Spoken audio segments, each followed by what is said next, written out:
Hello and welcome to another edition of Great Britons, and thank you for joining me. I hope you're going to enjoy today's story, which is all about the Great Britain known as Stan Laurel. Yes, indeed, the one half of the fabulous Laurel and Hardy duo. And I must admit, until recently, I hadn't realised he was British. I really didn't, but there you go. So delighted to have the opportunity to include Stan in today's tribute. So sit back and enjoy. If you like today's content, please do click the like button and show us your support. It is much appreciated. It's all absolutely free, I assure you, and it makes a big difference to us in terms of, all the sort of IT things that go on in and around you. Please do click the like button if you enjoy the content. Okay, let's dig in and look into some of the highlights of the life of the wonderful Stan Laurel.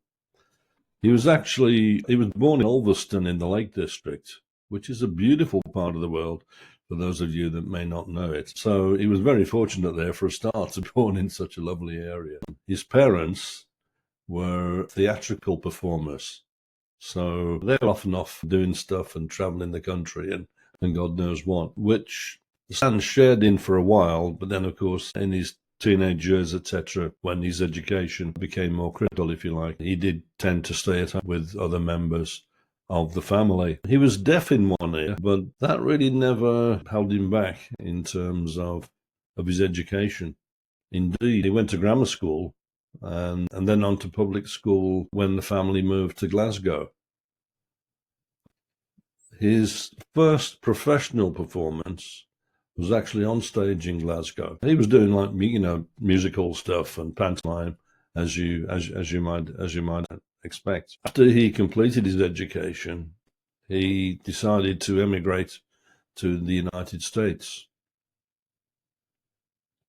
In 1912, he was actually part of a comedy double act known as the Bartow Brothers. Now, again, doing variety music. I don't think they were particularly successful, but again, when you're starting off in an industry like entertainment, I guess it's all good experience. He began his film career in 1917. And was also very interested, even in those days, of directing films and co-directing. So, yeah, that was of great interest to him. And indeed, in 1925, Stan was credited for directing or co-directing 10 silent short films. So, he was sort of making a name there in the field of film direction. For several years, having met Oliver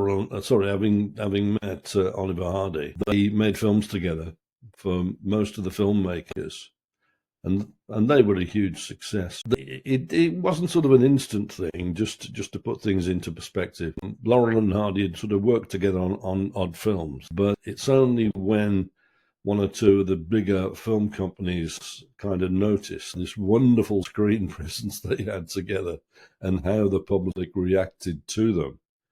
A lot of the film companies said, "Wow, we've got to put these guys together. We really have, because when they're on stage, together, performing or in front of the camera, they are magical." So it was actually the film companies that kind of spotted that joint talent, as it were. In 1947, Laurel and Hardy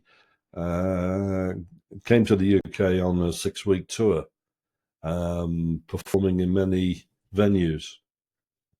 And it was great for Stan, in particular, to go back to his old haunts and take Oliver Hardy around and show him where he was born and meet the people and all the rest of it. It was a massive success. I mean, they were mobbed everywhere they went. Such was the popularity of the pair. And the tour culminated in them doing the Royal Variety Show in the presence of King George VI. Like I said, terrific memories for them, I'm sure, in doing such a tour of the UK. After that, obviously, they returned to the United States and resumed their career. However, Stan, by that time, had been given a diagnosis of diabetes. and he felt that in the light of that, it wouldn't be a bad thing to try and slow things down. Their lives had been quite hectic, and their success was, known to us all. So Stan decided, hang on a minute, I need to slow things down a bit.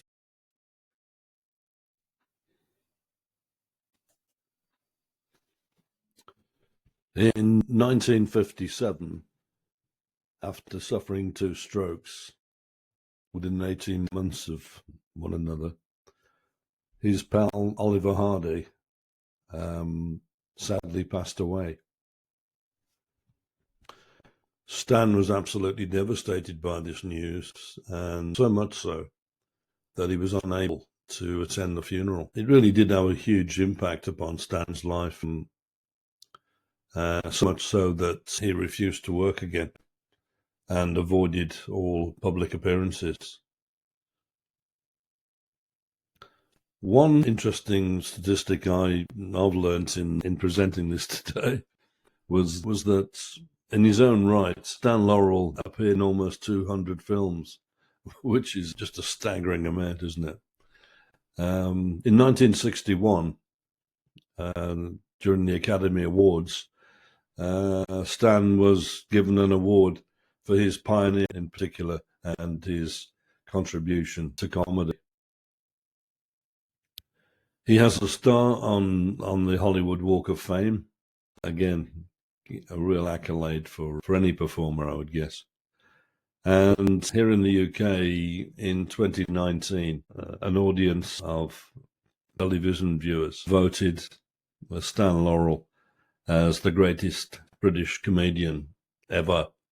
So, wow, what about that? Incredible stuff. Stan Laurel died in February of 1965, age 74, following a heart attack. He'd lived, a real sort of Hollywood lifestyle. He'd had 4 wives, and I'm going to be very careful not to comment about that. For fear of treading on dangerous ground. But I don't know, it strikes me that if you live in Hollywood and having 4 wives, well, that doesn't seem too unreasonable, given the people that you're going to be mixing with. And during Stan's funeral, there were wonderful eulogies, as you can imagine. But during the funeral, reference was made to one of Stan's one-liners, which I just thought was worthy of mention today. And it goes like this: if anyone at my funeral has a long face, I'll never speak to them again. I love that one. Absolutely great. I do hope you've enjoyed content today. Like I said, it was a turn up for me. I didn't realise the guy was British, but there you go. But it is wonderful to be able to include him on our series of Great Britons, because I think he really was. So if you've enjoyed the content, do press the like button.